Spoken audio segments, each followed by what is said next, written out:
नमस्कार दोस्तों, उषा की आवाज़ चैनल में आप सभी का स्वागत है। हमारी आज की कहानी है उलझन। आश्चर्य में डूबी राशि मुझे ढूंढती हुई रसोई घर में पहुंची तो उसकी नाक ने उसे एक और आश्चर्य में डुबो दिया। अरे वाह, कचौड़ियाँ! बड़ी अच्छी खुशबू आ रही है। किसके लिए बना रही हो माँ? तेरे पिताजी के दोस्त आ रहे हैं। उड़ती हुई दृष्टि उसके थके कुमलाए चेहरे पर डाल मैं फिर चकले पर झुक गई। कौन से दोस्त? हाथ की किताबें बर्तनों की अलमारी में रखते हुए उसने पूछा। कॉलेज के कोई पुराने साथी हैं, आजकल मुंबई में रहते हैं। जितनी उत्सुकता से उसके प्रश्न आ रहे थे, मैं उतनी ही सहजता से और संक्षेप में उत्तर दिए जा रही थी। डर रही थी झूठ बोलते कहीं पकड़ी ना जाऊं। गर्मा गर्म कचौरी का टुकड़ा तोड़कर मुंह में ठूसते हुए उसने एक और तीर छोड़ा। इतनी बढ़िया कचौरियाँ आपने हमारे लिए तो कभी नहीं बनाई। उसका फूला हुआ मुंह और उसके साथ उलाना। मैं हंस दी। लगता है तेरे कॉलेज की कैंटीन में आज तेरे लिए कुछ नहीं बचा, तभी कचौरियों में ज़्यादा स्वाद आ रहा है। वरना वही हाथ है और वही कचौरियाँ। मेरे पति के लिए यह एक अच्छा विकल्प है। अच्छा, तो पिताजी के यह दोस्त कितने दिन ठहरेंगे हमारे यहाँ? उसने दूसरी कचौरी तोड़कर मुंह में ठूस ली थी। ठहरे तो वह रमाशंकर जी के यहाँ हैं, उनसे कुछ रिश्तेदारी है। तुम्हारे पिताजी ने तो उन्हें आज चाय पर बुलाया है। तू हाथ तो धो ले, फिर आराम से प्लेट में लेकर खाना। जरा सब्जी में भी नमक चख ले। उसने हाथ धोकर झरना मेरे हाथों से ले लिया। वह सब चखना बखना बाद में होगा, पहले आप बेल बेल कर देती जाइए, मैं तलती जाती हूँ। अंकित नहीं आया अभी तक स्कूल से? अभी कैसे आ जाएगा? कोई तेरा कॉलेज है क्या जो जब मन किया कक्षा छोड़कर भाग आए? छुट्टी होगी, बस चलेगी तभी तो आएगा। तो हम क्या करें? अर्थशास्त्र के अध्यापक पढ़ाते ही नहीं कुछ। जब खुद ही पढ़ना है तो घर में बैठकर क्यों ना पढ़े? कक्षा में क्यों मक्खियाँ मारे? उसने कक्षा छोड़कर आने की सफाई पेश कर दी। चार हाथ लगते ही मिनटों में फूली फूली कचौरियों से परात भर गई थी। दही बड़े पहले ही बन चुके थे। मिठाई इनसे दफ्तर से आते वक्त लाने को कह दिया था। अच्छा ऐसा कर राशि, दो चार और बची है ना, मैं उतार देती हूँ। तू हाथ मुंह धोकर जरा आराम कर ले, फिर तैयार होकर जरा बैठक ठीक कर ले। मुझे तेरी तरह वो फूल वूल सजाने नहीं आते, समझी? तब तक तेरे पिताजी और अंकित भी आ जाएंगे। अरे सब ठीक है माँ, मैं पहले ही देख आई हूँ, एकदम ठीक है। आपकी सजावट और फिर पिताजी के दोस्त ही तो आ रहे हैं, कोई समझी थोड़े ही हैं जो इतनी परेशान हो रही हो। लापरवाही से मुझे आश्वस्त कर वह अपनी किताबें उठाकर रसोई से निकल गई। दूर से गुनगुनाने की आवाज आ रही थी। रजनीगंधा फूल तुम्हारे महके यूं ही जीवन में। मैं अवाक रह गई। अनजाने में वह कितना बड़ा सत्य कह गई थी। वह नहीं जानती थी सचमुच उनके कोई दोस्त नहीं बल्कि दफ्तर के साथी रमाशंकर की बहन और बहनोई आ रहे थे राशि को देखने। लेकिन बेटे वालों के जितने नखरे होते हैं उसके हिसाब से कितनी बार यह नाटक दोहराना पड़ेगा कौन जानता है। और लाड़ दुलार में पली पढ़ी लिखी लड़कियों का मन हर इनकार के बाद विद्रोह की जिस आग से भड़क उठता है, मैं नहीं चाहती थी मेरी सीधी सादी सांवली सी बिटिया उस आग में झुलसकर अभी से किसी हीन भावना से ग्रस्त हो जाए। इसी वजह से वह जितनी सहज थी मैं उतनी ही घबरा रही थी। कहीं उसे संदेह हो गया तो? भारतीय परंपरा के अनुसार हमारे माननीय अतिथि पूरे 1.5 घंटे देर से आए। प्रतीक्षा से ऊपे राशि और अंकित अपने पिता पर अपनी खींच निकाल रहे थे। रमाशंकर चाचा जी ने जरूर आपका अप्रैल फूल बनाया है। आप हैं भी तो भोले बाबा, कोई भी आपको आसानी से बुद्धू बना लेता है। नहीं बेटा, रमाशंकर जी अकेले होते तो संभव था, क्योंकि वे अक्सर ऐसी हरकतें किया करते हैं। पर उनके साथ जो मेहमान आ रहे हैं ना, वे ऐसा नहीं करेंगे। नए शहर में पहली बार आए हैं, इसलिए घूमने घामने में देर हो गई होगी, पर वे आएंगे जरूर। मान लीजिए पिताजी वे लोग ना आए तो इतनी सारी खाने पीने की चीज़ों का क्या होगा? राशि को मिठाई और मेहनत से बनाई कचौरियों की चिंता सता रही थी। अरे बेटा, होना क्या है, इसी बहाने हम तुम बैठकर खाएंगे और रमाशंकर जी और अपने दोस्त को दुआ देंगे। बच्चों को आश्वस्त कर उन्होंने खिड़की का पर्दा सरकाकर बाहर झांका तो एकदम हड़बड़ा गए। अरे रमाशंकर जी की गाड़ी तो बाहर खड़ी है, लगता है आ गए हैं वे लोग। माफ़ कीजिए कमल किशोर जी, आप लोगों को इतनी देर तक प्रतीक्षा करनी पड़ी, जिसके लिए हम बेहद शर्मिंदा हैं। क्षमा याचना के साथ साथ रमाशंकर जी ने घर में प्रवेश किया। पर यह औरतों का मामला जहाँ होता है आप तो जानते ही हैं, हमें इंडियन स्टैंडर्ड टाइम पर उतरना पड़ता है।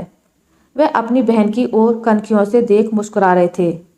हाँ तो मिलिए मेरी बहन नलिनी जी से और उनके पति नरेश जी से, और यह उनके सुपुत्र अनुपम तथा अनुराग।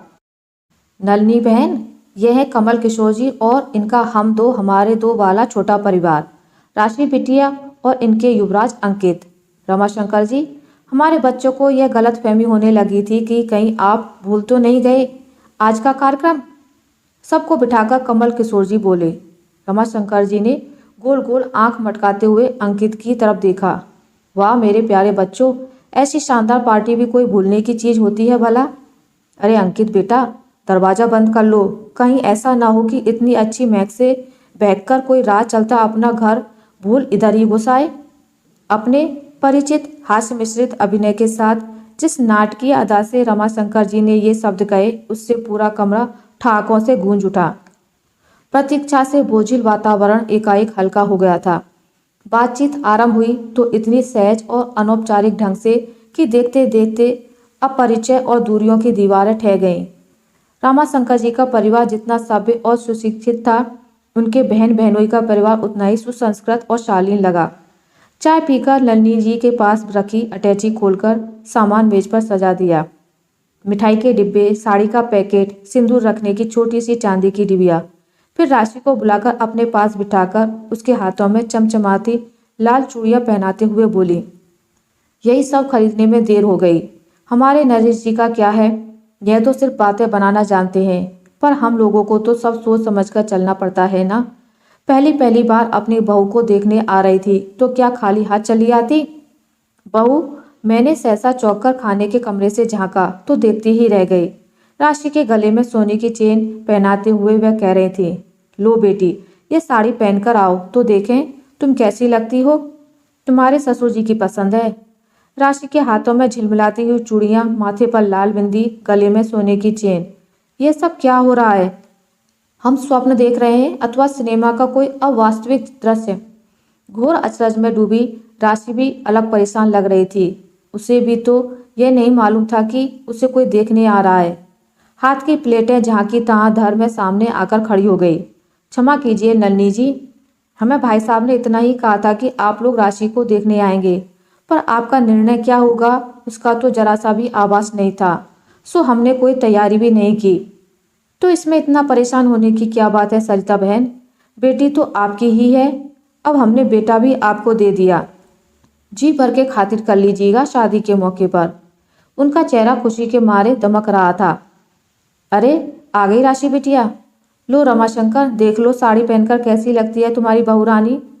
हम क्या बताएंगे दीदी, आप और जीजाजी बताइए, हमारी पसंद कैसी लगी आपको? हमने हीरा छाट कर रख दिया है आपके सामने। अरे भाई अनुपम, ऐसे गुमसुम से क्यों बैठे हो तुम? वह जेब से अंगूठी क्या वापस ले जाने के इरादे से लाए हो? रमाशंकर जी चहके तो अनुपम झेप गया। हमारी अंगूठी के अनुपात से काफी दुबली पतली है यह। खैर कोई बात नहीं, अपने घर आएगी तो अपने जैसा बना लेंगे हम इसे भी। नलिनी हंस दी। मैं अपना आश्चर्य और विश्वास अब भी नियंत्रित नहीं कर पा रही थी। वो नलिनी, ऐसा है कि आजकल लड़के वाले 20 लड़कियां देखते हैं और इनकार कर देते हैं, और आप? हाँ सरिता बहन, बड़े दुख की बात है कि संसार में सबसे महान संस्कृत और सभ्यता का दंभ भरने वाला हमारा देश आज बहुत नीचे गिर गया है। लोग बातें बहुत बड़ी बड़ी करते हैं, आदर्श ऊंचे ऊंचे बगाड़ते हैं, पर आचरण ठीक उसके विपरीत करते हैं। लेकिन हमारे घर में यह सब किसी को पसंद नहीं। लड़की हो या लड़का, अपने बच्चे सबको एक समान प्यारे होते हैं। किसी का अपमान अथवा तिरस्कार करने का किसी का कोई भी अधिकार नहीं है। हमारे अनुपम ने पहले ही कह दिया था, माँ जो कुछ मालूम करना हो पहले ही कर लेना। लड़की के घर जाकर मैं उसे अस्वीकार नहीं कर सकूंगा, इसलिए हम रमाशंकर जी और भाभी से सब पूछताछ करके ही मुंबई से आए थे कि एक बार में ही सब औपचारिकताएं पूरी कर जाएंगे। और हमारी भाभी ने राशि बिटिया की इतनी तारीफ की थी कि हमने और लड़की वालों के समस्त आग्रह और निमंत्रण अस्वीकार कर दिए। घर घर जाकर लड़कियों की नुमाइश करना कितना अपमानजनक लगता है। छी! उन्होंने राशि को स्नेह से निहारकर हौले से उसकी पीठ थपथपाई। बेटी का बहुत चाव था हमें, सो मिल गई। अब तुम्हें दो दो माओ का संभालना पड़ेगा एक साथ, समझी बिटिया रानी। हर्षा तिरेक से वह खिली खिली जा रही थी। अच्छा बहन जी, अब आपका उठने का विचार है या अपनी लाडली बहू रानी को साथ लेकर जाने का ही प्रण करके आई हैं? रमाशंकर जी अपनी चुटकियां लेने की आदत छोड़ने वाले नहीं थे। बहुत न्याय लिया अपनी बहू रानी को, अब उस बेचारी को आराम करने दीजिए। क्यों राशि बिटिया, आज तुम्हारी जवान को क्या हो गया है? जब से आए हैं तुम गूंगी बनी बैठी हो। तुम भी तो कुछ बोलो। हमारे अनुपम बाबू कैसे लगे तुम्हें? कौन से हीरे की झलक पड़ती है इनमें? राशि की आंखें उनके चेहरे तक जाकर नीचे झुक गईं तो वे हंस पड़े। भाई आज तो तुम बिल्कुल लाजवंती बन गई हो। चलो फिर किसी दिन आकर पूछ लेंगे। तभी इन्होंने एक लिफाफा नरेश जी के हाथों में थमा दिया। इस वक्त तो बस यही सेवा कर सकते हैं आपकी। पहले से मालूम होता तो कम से कम अनुपम जी के लिए एक अंगूठी और सूट का प्रबंध तो कर ही लेते। जरा सा शगुन है बस, ना मत कीजिएगा। हम लोग बेहद संकोच में घिराए थे। अतिथियों को विदा करके आए तो लग रहा था जैसे कोई सुंदर सा सपना देखकर जागे हैं। चारों तरफ रंग बिरंगे फूलों की वादियां हैं, ठंडे पानी के झरझर झरने झरते हैं और बीच में बैठे हैं हम और हमारी राशि। सचमुच कितना सुखी जीवन है हमारा। जो घर बैठे लड़का आ गया था, वह भी इंजीनियर। भोला भाला सा प्यारा सा परिवार। कहते हैं लड़की वालों को लड़का ढूंढने में वर्षों लग जाते हैं। तरह तरह के अपमान के घूंट गले के भीतर उड़ेलने पड़ते हैं, तब कहीं वे कन्यादान कर पाते हैं। क्या ऐसे भले और नेक लोग भी हैं आज के युग में? नलनी जी के परिवार ने लड़के वालों के प्रति हमारी तमाम मान्यताओं को उखाड़कर उसकी जगह एक नन्हा सा प्यारा सा पौधा रोप दिया था, मानवता में विश्वास और आस्था का। और उस नन्हे से झूमते लहराते पौधे को देखते हुए हम अभिभूत से बैठे थे। अच्छा जीजी, चुपके चुपके राशि बिटिया की सगाई कर डाली और शहर के शहर में रहते हमें हवा तक नहीं लगने दी। देवरानी ने घुसते ही बधाई की जगह बड़ी बड़ी आंखें मटकाते हुए तीर छोड़ा। अरे अंजू, क्या बताएं, खुद हमें भी विश्वास नहीं हो रहा है कि कैसे राशि की सगाई हो गई। लग रहा है जैसे सपना देखकर जागे हैं। उन लोगों ने देखने आने की खबर दी थी, पर आए तो पूरी सगाई की तैयारी के साथ, और हम लोग तो समझो पानी पानी हो गए एकदम। लड़के के लिए ना अंगूठी, ना सूट, ना शगुन व मिठाई का डिब्बा। यह देखो तुम्हारी बिटिया के लिए कितना सुंदर सेट और साड़ी दे गए हैं। अंजू ने सामान देखा, परखा और लापरवाही से एक तरफ धरकर फिर जैसे मैदान में उतर आई।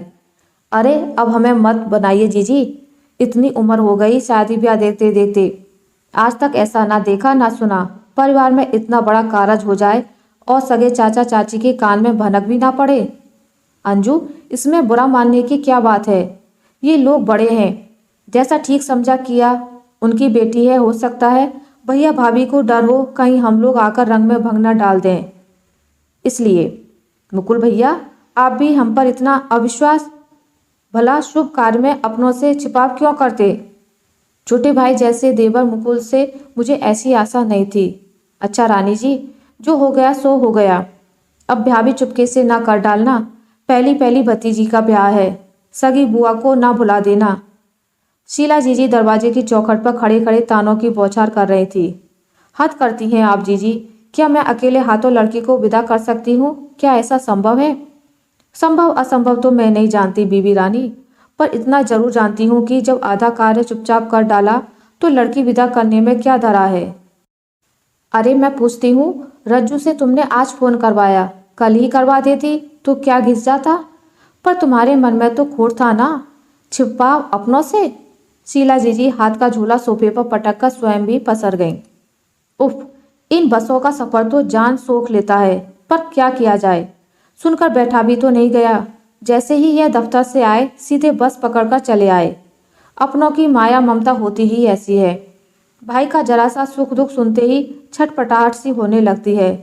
तुम पराए घर की लड़की, क्या जानो हमारा भाई बहन का संबंध कितना अटूट है। शीला जीजी के शब्द कांटों की तरह कलेजे को पार पार चीर डाल रहे थे। ला तो राशि, जरा दिखा तो तेरे ससुराल वालों ने क्या पहनाया तुझे। सुना है बड़े अच्छे लोग हैं, बड़े भले हैं, रज्जू ने फोन पर बताया। दूर के ढोल ऐसे ही सुहावने लगते हैं, अपने सगे तो तुम्हारे दुश्मन हैं। अच्छा मामा जी, जल्दी से पैसे निकालिए, बहन की सगाई हुई है, कम से कम मुंह तो मीठा करवा दीजिए सबका। शीला जीजी के बेटे ने जैसे मुसीबतों के पहाड़ तले से खींचकर उबाल लिया मुझे। हाँ हाँ अरुण, 1 मिनट ठहरो, मैं रुपए लाती हूँ, कहती हुई मैं वहां से उठ गई। देखते देखते अरुण रुपयों के साथ इनका स्कूटर भी लेकर उड़ गया। लौटा तो मिठाई नमकीन मेज पर रखते हुए बोला, मामी जी, मिठाई वाले का उधार कराया हूँ, पैसे कम पड़ गए, आप बाद में अंकित से भिजवा दीजिएगा। 30 रुपए, पता लिखवा आया हूँ यहाँ का। मैं सकते में खड़ी थी, 50 का नोट भी कम पड़ गया था कैसे? पर जब मेज पर नजर पड़ी तो कारण समझ में आ गया। एक से एक बढ़िया मिठाई मेज पर बिखरी पड़ी थी और शीला जीजी और मुकुल भैया अपने बच्चों सहित बड़े प्रेम से मुंह मीठा कर रहे थे। लड़की की सगाई हुई थी हमारी। अच्छा, तो अकेले अकेले बिटिया रानी की सगाई की मिठाई उड़ाई जा रही है। दरवाजे पर मेरे मजले मामा मामी अपने बेटे बहुओं के साथ खड़े थे। क्यों सरिता, तेरा नाम जरूर सरिता है, पर निकली तू विरला। क्यों री, तेरे एक ही तो मामा बचे हैं ले दे के, और उन्हें भी तूने समधियों से मिलवाना जरूरी नहीं समझा? अरे बेटा, हम लोग बुजुर्ग हैं, शुभ काम में अच्छी ही सलाह देते हैं। याद है तेरे ब्याह पर मैंने ही तुझे गोद में उठाकर मंडप में बिठाया था। उफ, किस मुसीबत में फंस गए थे हम लोग। छोटा बड़ा कोई भी हम पर विश्वास करने को तैयार नहीं था। नाहक ही सबको फोन करके दफ्तर से खबर करवाई। कल की खुशी की मिठाई मुंह में कड़वी सी हो गई थी। मामा जी, बात यह हुई थी कि हमें खुद भी पता नहीं था वे लोग राशि को देखने आए थे। खींचा झुंझलाया स्वर स्वयं मुझे अपने ही कानों में अटपटा लग रहा था, पर मामा जी ने मेरी बात बीच में ही काट दी। अरे हाँ हाँ, ये सब बहाने तो हम लोग काफी देर से सुन रहे हैं, पर बेटा, बड़ों की सलाह लिए बिना तुमने हाँ नहीं कहनी चाहिए थी। खैर, अब जो हो गया सो हो गया। अच्छा बुरा जैसा भी होगा, सबकी जिम्मेदारी तुम्ही पर होगी। पर आश्चर्य तो इस बात का है कि कमल किशोर जी ने भी हमसे दुराव रखा। आज की जगह कल फोन कर लेते तो हम समधियों से बातचीत कर लेते, उन्हें जांच परख लेते। अब तुम लोग जानो तुम्हारा काम, हम तो सिर्फ अपना फर्ज निभाने आए हैं। पुराने लोग हैं उसूलों पर चलने वाले, तुम लोग ठहरे नए जमाने के आधुनिक विचारों वाले। चाहे तो शादी की सूचना का कार्ड भिजवा देना, चले आएंगे। ना चाहो तो कोई बात नहीं, कोई गिला शिकवा करने नहीं आएंगे उसके लिए। समझ में नहीं आ रहा था यह क्या हो रहा है। सिर भन्ना गया था। बेटी की शादी की बधाई तथा उसके सुखमय भविष्य के लिए आशीषों की वर्षा की जगह हम पर झूठ, धोखेबाजी, छिपाव और ना जाने किन किन मिथ्या आरोपों की बौछार हो रही थी, और हम इन आरोपों की बौछार तले सिर झुकाए बैठे थे। सबको विदा करते कराते रात के 9:30 बज गए थे। मन के साथ तन भी थकान से टूटा टूटा सा हो गया था। घर में मनुष्य सी शांति पसरी पड़ी थी। मौन इन्होंने ही तोड़ा। लगता है राशि की सगाई की खबर सुनकर कोई खुश नहीं हुआ। अपनी सगी बहन, अपना भाई। धीर गंभीर व्यथित स्वर। घंटों से उमड़ता घुमड़ता अपमान और दुख आंखों की राह बह निकला। माँ, आप भी बस, रोने से क्या वे खुश हो जाएंगे? सबके सब कुड़ रहे थे कि दीदी का ब्याह इतनी आसानी से और इतने अच्छे घर में क्यों तय हो गया। बस यही कुड़न हमारे ऊपर उल्टे सीधे तानों के रूप में उड़ेल गए। यह भी कोई बात हुई? कुछ ही घंटों में अंकित भावनाओं की काफी झलक पा गया था। छी बेटा, ऐसे नहीं कहते, वे हमारे बड़े हैं, अपने हैं, उनके लिए ऐसे शब्द नहीं कहने चाहिए। बड़े आए अपने, 80 रुपए की मिठाई खा गए, ऊपर से ना जाने क्या क्या कह गए। ऐसे ही नाराज थे तो मिठाई क्यों खाई, क्यों मुंह मीठा किया? प्लेट पर तो ऐसे टूट रहे थे जैसे मिठाई कभी देखी ही ना हो। इतना गुस्सा आ रहा था कि बस, पर आपके डर से चुप रह गया कि बोलते ही सबके सामने मुझे डांट देंगी। 16 वर्षीय अंकित भी अपना आक्रोश मुझ पर निकाल रहा था। सबसे अच्छा यही है कि दीदी की शादी में किसी को ना बुलाया जाए, चुपचाप कोर्ट में जाकर शादी कर दो। मैं गुमसुम सी खड़ी थी। समझ नहीं आ रहा था कि क्या खून के रिश्ते इतनी आसानी से झुठलाए जा सकते हैं। शायद नहीं। तो फिर अंकित के तमतमाए चेहरे पर एक दृष्टि डाल मैं मेज पर फैली बिखरी प्लेटें समेटने लगी। कैसे हैं ये मन के बंधन जो नितांत अनजान और अपरिचितों को एक प्यार भरी सतरंगी डोर से बांध देते हैं और अपनी ही आत्मियों को पल भर में छिटकाकर परे कर देते हैं। कैसी विडंबना है ये, जो आज की टूटती बिखरती आस्थाओं और आशाओं को बड़े यत्न से सहेजकर मन में प्रेम और विश्वास का नन्हा सा पौधा रोप गए थे। वे कल तक नितांत पराये थे और आज उस नवजात पौधे को जड़ मूल से उखाड़कर अपने पैरों तले पूरी तरह कुचलकर रौंदने वाले हमारे अपने थे। सभी आत्मीय, इनमें से किसे अपना माने, किसे पराया, कुछ भी तो समझ में नहीं आ रहा है। आशा करती हूँ आपको मेरी आज की कहानी अच्छी लगी होगी। अगर आपको मेरी ये कहानी अच्छी लगी है तो इसे लाइक करें, ज़्यादा से ज़्यादा शेयर करें और अगर आप मेरे चैनल पर नए हैं तो इसे सब्सक्राइब करना ना भूलें। मिलते हैं एक नई कहानी के साथ, तब तक के लिए नमस्कार।